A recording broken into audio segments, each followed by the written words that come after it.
প্রিয় জিনিস হারাই গেলে মনে কষ্ট লাগে কি লাগে না? আপন মানুষ হারিয়ে গেলে মনে কষ্ট লাগে কি লাগে না? যখন হারিয়ে যায় তখন কি আর ভালো কথাও শুনতে ভালো লাগে? যখন হারিয়ে যায় তখন উপদেশ বাণী শুনতে কি ভালো লাগে? দেখবেন প্রিয় যখন মারা যায়, মানুষ যখন অজর দ্বারায় কান্না করতে থাকে, আমার মাটা মারা গেল, আমার বাবাটা আমাকে ছেড়ে চলে গেল, আমার স্বামীটা মারা গেল, আমার স্ত্রীটা মারা গেল, যখনই মৃত্যুর সংবাদ মুসলমান শুনে সবাই মিলে আমরা একটা আয়াত পড়ি। সবাই মিলে বলুন তো আয়াতটা।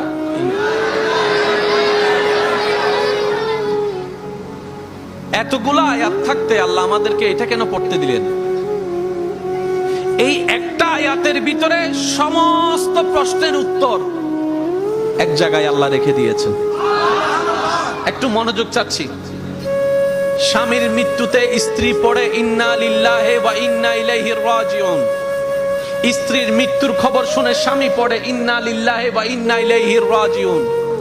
একই কথা সন্তানের মৃত্যুতে মা বাবার মুখে, মা বাবার মৃত্যুর খবরে সন্তানের মুখে কথা বলেন, ঠিক কিনা? আল্লাহ কি বুঝাতে চাচ্ছেন? সন্তান যখন বাবার দেহটা ধরে কান্না করতে আছে, কিরে কাঁদো কেন? আমার বাবা গিয়েছে, হারালাম আমার বাবা।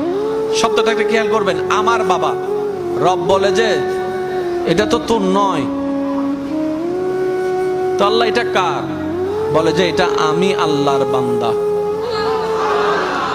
যে কষ্ট নিয়ে বান্দা তুই কান্না করছিস, হারিয়ে ফেলেছস মনে করছিস, এটা তোর বাপ হিসেবে তোর যেমন অধিকার আছে, আমি রব সৃষ্টি করেছি, আমার অধিকার তোর বাপের উপর আরো বেশি আছে।